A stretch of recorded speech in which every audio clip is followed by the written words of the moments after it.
Hello and welcome to another episode of Zero BS Estate Agency, where we cut through the fluff and get straight to the point of how to truly maximise the value of someone's home when they go to sell their property. And in today's episode, I'm excited to have Adam Mackay on the show.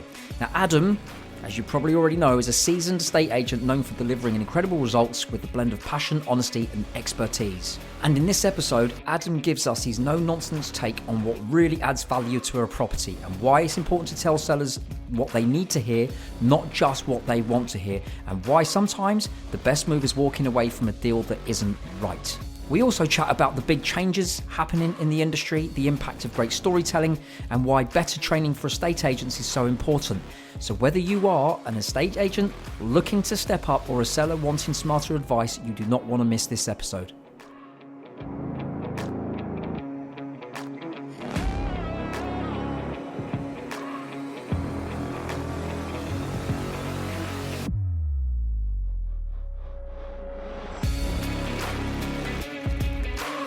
So Adam, what is the one thing that truly maximises the value of someone's home when they go to sell their property? A hungry, passionate estate agent who cares about the seller. I think there's a lot of layers to that, but that was the first thing that come to my mind. Yeah. How do you define hungry and passionate? Because if you've got the agent that goes around there going, oh yeah, we can do this, we can do that, and this is going to happen, and I'm going, they're hungry and passionate as well, right?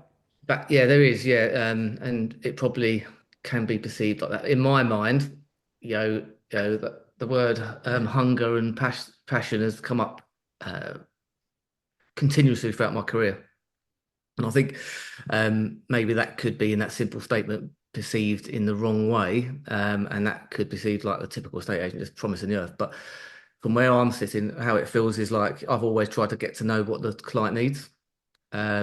It wasn't too long ago I was told a client, now's not the time for you to sell, you're not in the right headspace. And I think helping them with their decision making, backed by data, knowledge of the local area, backed by giving them the facts of this is the pitfalls of what could happen in the future, being their partner in crime, and I talk about it on client meetings. This is a partnership. Like if you look, you're going to be stuck with someone between 6 and 12 months, depending if it, 6 months if it goes well, could be 12 months, 2 years if it goes badly, and you have fall throughs or whatever. So I think it's a number of things. You've got, that agent's got to understand the client, what they want. If they don't, it's going to end in tears. It always does. From my experience. And I think that the marketing, the understanding, and the knowledge, and knowledge doesn't have to be me 20 years experience either, does it? I don't believe anyway. I think I've got some younger members of my team who don't have the years behind them that I have. But if you're taught the right things early in your career, you can become a 15-year agent after 2 years. I really believe that. Yeah, but I think there's a severe lack of that out there. I think there's I know we've spoken about that. Would you say that's easily recognisable, that lack of game understanding from a seller's perspective? Do you believe that they can see that lack of understanding when they've got three agents standing in front of them? I think the big problem is, they don't see the difference. I think most agents don't show the difference. So there's a new breed of quality out there, and mentioning that you're on this website or mentioning that you're in the paper, got an extra page, that doesn't hold any weight anymore, does it? So I think there's a lot of agents who've changed their way and they're working on that understanding of that client's needs. Because that's at the end of the day, they've got a goal, haven't they? A client wants to get from there to there, and they want to pocket as much money as possible. Everyone does, but sometimes it's a tough conversations which will get the deal done. And if the client trusts you, when a client trusts you, they're going to listen. If they don't trust you, they don't listen, do they? No. They're not going to listen to the low ball valuation, which they think is a low ball, but actually is the truth. But when they really trust you, and you must have had that loads of times, and they start understanding, and you show them this is the reason why we're going to do offers over. This isn't it. I think it's a great feeling when you walk out of a meeting and you've got built that rapport, and they, that they've listened to you, but yeah, we've all had bad valuations, appraisals, whatever you call it, Mm. and you know that you haven't built that rapport, and it doesn't feel very good, does it? But I No. think yeah, and we talked about it in our early careers. I wasn't really trained um, uh, to the knowledge I know now, and I didn't. I learnt by my mistakes, but I learnt by something I didn't really realize I was doing is I used to tell stories. So the more clients I had under my belt, successful stories. This client, got told it was X amount, and I convinced them to go offers over, but we had four bids. We sold within 3 weeks. They secured the home they wanted, and it's only when I started taking other people out on valuations, they were like, "You tell a lot of stories," you Mm. know, and I was like, and so I guess I look back. I think I went on one course with Julian O'Dell in my early career, and he talked about asking certain questions throughout the walk around, then give them the answers at the end. So I sort of would give them the answers via a story. So that's what I Yeah, learned. stories absolutely are powerful. If I look at the TikToks that I've done that have absolutely blown up, it's because I've told a story of something that's happened which directly impacts either buyers or sellers or agents and actually resonates because they can resonate with that story, or they can go, well, thank you for telling me that because I don't want to make the same mistake. Yeah, yeah, Yeah. I think the going back to your earlier point, I think for me, there's business models. So, with regards to can a seller actually see the difference between the three agents that are standing in front of them? mm, And let's say those three agents are standing in front of them. You've got agent number one, which is generally the corporate. yeah, Then you've got the independent on the high street. And then you've got the self employed model. yeah, Now, what I see, and tell me if you see the same thing, tell me if you think I'm wrong, right? Is that the corporate is the stack 'em high, sell 'em cheap business model, say things that sound nice in order to win the instruction, and everybody is in on the game from the CEO down to the actual cleaners. They're all in on the act, right? yeah. They know that they're going to be going Market share, stock. Yeah, yeah, stock, stock, stock, and then we'll just beat them down on a price reduction because we'll just blame the market, even though they knew exactly what they were doing. Then you've got the independent, and there are obviously some fantastic independents, right? But then equally, there are independents that can actually, their business model is shit. We need to compete to keep our office doors open. yeah. We don't want to talk and say things that sound nice in order to win the instruction, but that is, we don't know another way. So we have to do it in order to try to win. Mm. And then you've got the self-employed crew, and I'm not going to say every single self-employed agent is good, right? What I am going to say, to your point, that crop of agents that are coming through, they do understand the game Yeah. to a point where, and your point about offers over, admittedly, I tell on my TikTok channel, guy price, offers in excess of, or offers over, I tell every single seller, don't do it. Now, the reason I say don't do it is because if you've got an agent that's not skilled in that game understanding, that truly understands what they're doing, and the agent goes, yeah, yeah, yeah, we're going to put it on for this price and we're going to do offers over, and the seller goes, yeah, that's right. Buyers can pay the fucking premium, the bastards. Yeah, Yeah. right? Because that's what happens. But then the problem is that the agent ain't got a fucking Scooby about what they're doing, and that was only just saying stuff that sounded nice to win the instruction. And so that's what, and then sellers, unfortunately, they get in the trap, and then buyers go, well, you're having a laugh, mate. That price offers over at that price. You're lucky even to That's get that price. that's the mistake you can make, can't you? Yeah, yeah, Yeah. So with agents like yourself that are very successful, then absolutely you can do offers over guide price, offers in excess of, because you know and you're honest enough to share that information through the stories of all the other properties that you've sold. yeah. Absolutely. Would that be fair, or am I completely wrong? I think I think that's very fair. I think to use that strategy of offers over and try to get that competing, you've got to be at the right price. We know that.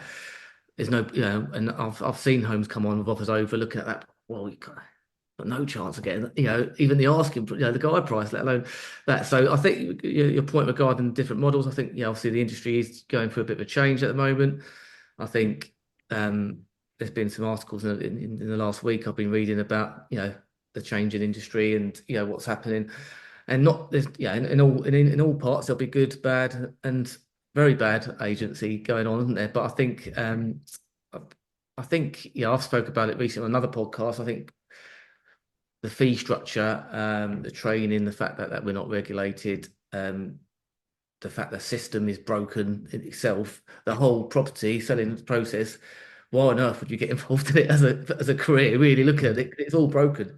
Like Yeah. it's all broken. So I think there needs to be a big change. I think there's a for me looking at it. If I was a 20-year-old young guy wanting to get in like I was back 20 years ago, 24 years ago, um, what would I want to be? Where would I want to be? Where could I see my career and everything like that? So and it wouldn't be with a big corporate. I didn't do that back then because of that reason. I worked with a small independent, but I think the small independents with the cost of everything, I think you need to start thinking a bit bigger. I think, I see it being, you know, middle hubs, independents, but maybe teaming up. I'm talking to another agency at the moment about we might team up together and create a bit more of a wider spread. But powering personal agents and training. I think there's going to be one thing I know you're heavily involved in is like making sure that agents in the UK are trained correctly. I strongly believe there needs to be more training out there, more coaching, more mentorship. Otherwise, what's it going to look like in 20 years? Because Mm. as a 20-year-old young kid now, are you going to want to get involved in agency and take a minimum wage job? I don't think you are. Yeah. Not when you're watching TikToks and like how easy it is to drop ship and do other stuff. Yeah. What's it going to be for home sellers in 20 years' time? So I think there needs to be a better training program, mentorship, and companies need to deal with it themselves because there's a lot of I've had some of my best people work with me over my career of having a business. Well, I've trained them up, and my biggest success is seeing people come through and get them trained up, and they get the keys to their first house, and or they move out from home, and I thought, well, I've helped them do that, and it's a Mm. lovely feeling, and you know, and it doesn't have to all be sitting down in a classroom, does it? It, No. it can be training on, coming out on appointments, a lot of little conversations in the car going back, and so in some respects, I didn't really realise I was training them. Do you Yeah. know what I mean? They're just working alongside me and they're picking it up. And if they're smart enough to pick it up, ask the right questions, notice things, and implement it their own way, I think that's the way forward. But yeah, so I do think, going back to your question, do the clients know the difference at the moment? I don't think they do. I think most, depending where their profile is on the disc profiling, most of them just want to know what am I going to get my app. They think there's a magic ball, not a crystal ball where they're going to go, that's the price the house is worth, and then we'll just try to see who offers the cheapest fee, Mm. and then we'll sell with them. But I Yeah. do think, there is that's a broad overview of sellers, but I think there is some sellers who just really see the value in working with the right agent. And And that is a great point as well, right? One of the first lessons I learned when I become a sales manager and failing as a sales manager, being accused of not knowing my market, being accused of trying to sell somebody's house for cheap to right, make a quick buck, trying to sell it to one of my developer mates, right? And I was like scratching my head thinking, hang on a minute, I'm telling you the truth.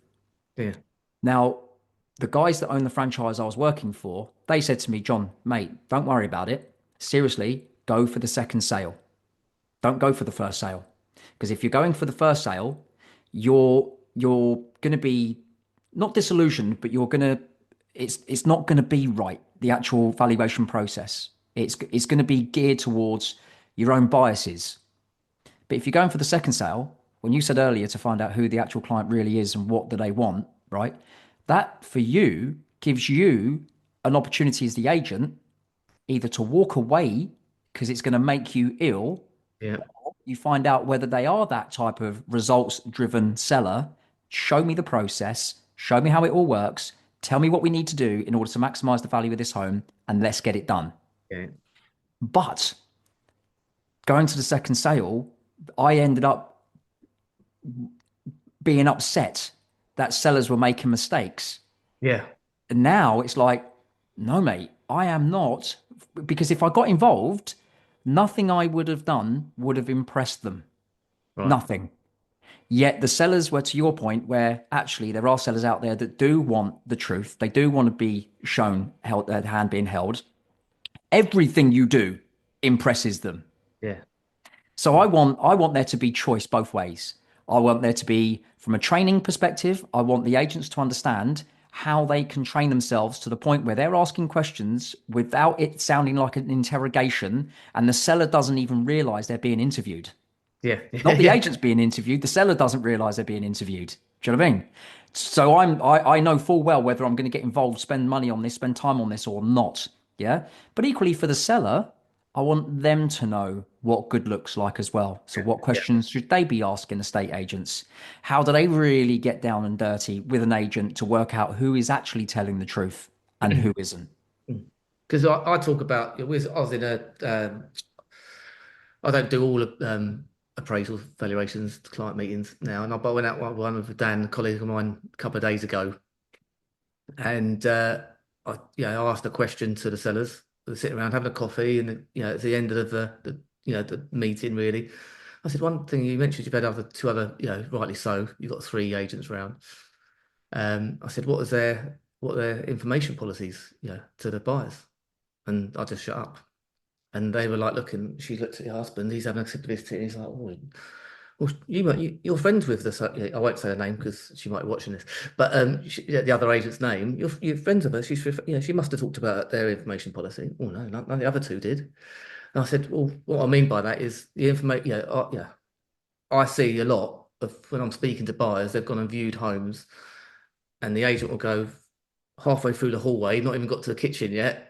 By the way, this home's been on the market 4 weeks. The owners are really desperate because they want to buy the one down the road, and the best offer we've had is 50 grand lower.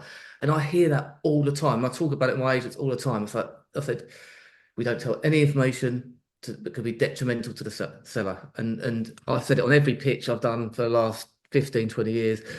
And no other agent is talking about information and what they're going to tell the buyers. Well, that is a big, big, like, no, well, I believe it's a big no-no in the industry. Some agents might say, "Oh, encourage that offer." We had some friends move not too long ago, and when they saw the house they wanted to buy, they sent me the link. It wasn't in my area. What do you think it is? I said straight away. I said that's worth the guide price. That's price to sell. Well, I think that's a good home, character, and everything. And she said, "Can I phone you?" So she phoned me. It was like a Sunday night. She was like, "We saw it yesterday, and the agent said the best offer was 62 grand less." And I was like, Can you just talk me through how that happened?" And she said, well, we pulled up, met the agent. They showed us the front room. And I just said, has there been much interest? Just make a conversation. And he just blurted out, yeah, the best offer's been that. And I was like, he's just spent that client's money. I said, what do you think we should offer now then? I said, well, you might as well make a bid, mightn't you? Do you know? And I'm like, that, and I think educating the seller to like, this is how much money someone could spend for you. You're giving me a pot of money. How much do you want me to waste of it? Like, do you know what I mean? Do you want me to tell? But yeah, and they don't think of it like that. It's a bit like if someone's selling your car. Like you wouldn't expect them to go, oh, they'll take a grand lower, would you? Like you'd want them to try to fight to get the best price. But I think that's Absolutely. every day up and down the country, which is bad. No, that's right. Quick story. I know we both like stories. So one of my colleagues that was working with me absolutely loved her to death, right? Fella wanted me to sell his flat 400 grand, and I was saying to him, I said, man, there's a lot more to this flat. Now, I generally, with every single valuation, always err on the side of caution. Yeah, Always err on the side of caution because I want to control the market. I don't want the market to control me or my seller, right? But this particular flat, I was like, every single bit of provable evidence I have is suggesting 400, right, but I think I can get you 425. right. Yeah. And that's not agent talk. And I don't say that and I don't do that Got because that I am feeling. protecting my Got that valuation feeling. accuracy rate. Yeah. But I know the buyers that are out there. I know they've been really well qualified because my guys do my qualification. Anyway, going back to your point about protecting buyers and the prices and saying things that are right. Even though I was very pissed with this situation, I got back to the office doing another viewing. And my colleague, she said to me, I've got this flat under offer. And I was like, oh my God, it's been a day, right? Oh my Okay. God, that's incredible. Well done. What did you get for it? She said 422,500. Now, this is £22,500 more than probably what he should have got. And Yeah. I was fucking pissed. Pissed. Not because it wasn't me that sold it, because I'm the sales manager. I'm going to get a kickback anyway, right? Yeah. But I was like, where's the other 2.5 grand? She was like, what do you mean? I said, holy fuck, you've just taken the easy route And just took the offer. Yeah. and Yeah. just took the fucking offer. What the fuck? Where's the extra money? Yeah. And I genuinely You believed fucking. that there was going to be a buyer in the next 6, 7 days, go and view that and pay another 2.5 grand, didn't you? That's what. And she could have got the extra 2.5 grand from the fucking buyer before she tied it up. Now I can't Yeah. go back now and go and get the seller the extra 2.5 grand. And I'm like, mate, seriously, we are being paid a fee by this guy. And that extra 2.5 grand in his back pocket is going to help him even more. And that's Mm. what you could have got. Yeah. Yeah. Oh, fuck it. Even now I tell the story. I'm like, oh my God, proper small man syndrome coming out now because I'm really like, properly angry. Don't get me wrong, I loved her to bits and she was great, but that was a fucking monumental mistake that she made. And that was to get the deal done. And that's one of the questions in the workshop that I do, the Ultimate Buyer Qualification Workshop, is one of the questions I ask, and I'm going to give it away now, is what's the best property you've seen so far? Yeah. And then we go down a road, right? And because why am I asking that question? I want intel. Why do I want the intel? Because the next valuation I go on, I know that I've not seen every single property in my local area, right? But I know all the buyers now are giving me intel without the buyers knowing they're giving me the intel, Yeah. which enables me, the next valuation, to understand exactly what's going on and also highlight things like what you just said, where an agent's going, oh, yeah, offers 60 grand, 62 grand less because they're trying to get a deal done because they don't want to speak to their manager on Monday morning as to why they've not hit their KPIs. Yeah. Yeah. That's what it is. Yeah. 100. Exactly. And that's, imagine that. He got you tied up for £62,000. Oh, I think you should take this offer. I think it's a really good offer. Really good, really good, really good. And the sellers are like, oh, what do we do? And Yeah. they're being robbed. They're actually being robbed. And they get the £62,000 less. And then the agent charges a fee.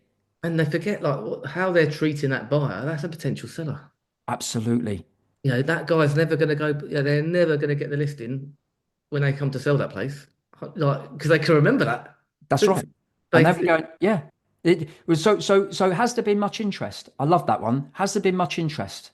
And then the agent says, yeah, there's been loads. And I'm always like, well, why the fuck hasn't it sold then? yeah, exactly. Yeah, yeah. Right? Or has there been much interest?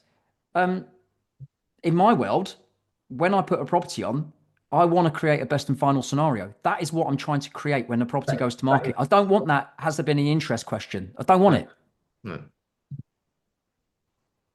no, no. That is the goal, isn't it? And I think you know, markets changing. I think where I am located, on the outskirts of London at the moment, it is so price, sensitive. It's about getting the right seller who understands that, the buyers want to pay this price and you're trying to get that price. And I think there's a lot on the market which is just slightly optimistic Mm. and it's so price sensitive. Like and then and sometimes at the moment, like we've always been trying to be the attraction agent, getting the first listings.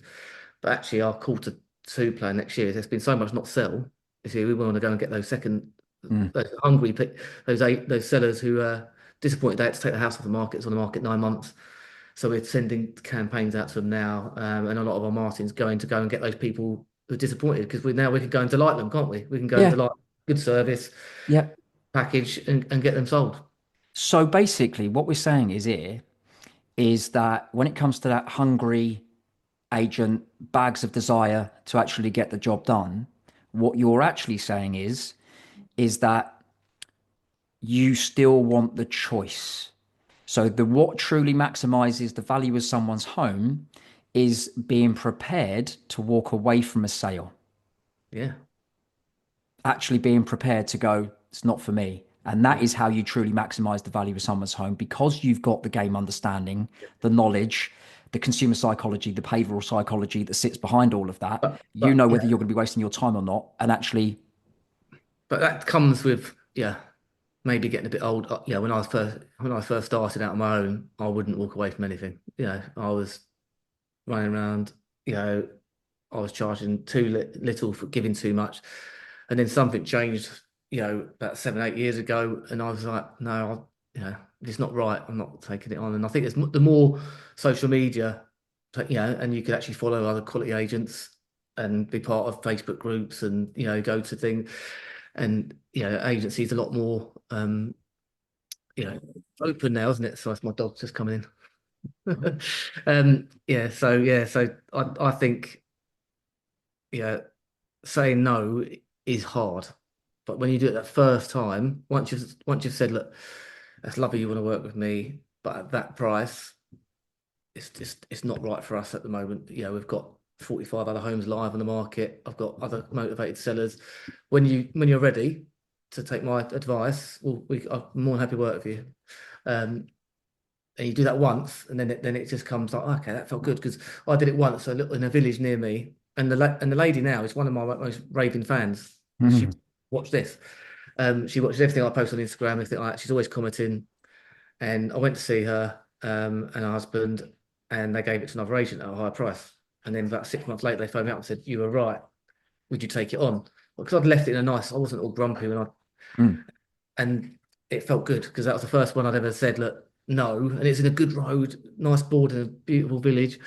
And I said, no, I just feel like it's not right for me. I don't believe in that price. So I just said no, and it felt so good, and then it came more natural. But it is hard, especially when you've got outgoings and rising costs and stuff like that. But every listing's a liability, isn't it? Until you've got it sold. And if it's not a shared risk, if it's not a shared risk between you and your clients, then it will make you ill. Yeah, it will. Yeah. Because there's no skin in the game from their side, and you will just be another agent in their eyes. And the chances are they'll just drop you, and then drop it most of the time, drop it with another agent because and they'll blame you. But it is a really good thing though that you do allow sellers the ability to actually see for themselves firsthand that they're going to make a mistake as well. Do you know what I mean? And if you can do that, that is huge levels of understanding the industry. And knowing actually what you're doing. If you can't let something go, and I agree with you, it is so hard to do it, and it makes you feel terrible doing it and actually saying no. I get all of that, but at the same time, that doesn't help the seller actually achieve what they should be achieving. Right, Adam, mate, thank you so much for coming on this podcast. Grateful beyond belief to have you on. And yeah, I hope the listeners enjoy it as much as I have. Lovely. Thanks a lot. Thanks for tuning in to today's episode of Zero BS Estate Agency. I hope you found today's conversation with Adam Mackay as eye-opening as I did. His take on maximising property value, the power of honest conversations, and the need for a fresh approach to estate agency training truly cuts through the noise. If you enjoyed this episode, don't forget to subscribe, share it with your network, and leave us a review. It really helps us reach more people who want straight talking advice about estate agency. I'll be back soon with another guest and more no-nonsense insights. Until then, remember, success in estate agency is not about fluff. It is about delivering results with passion, honesty, and expertise. Until next time, catch you on the next episode.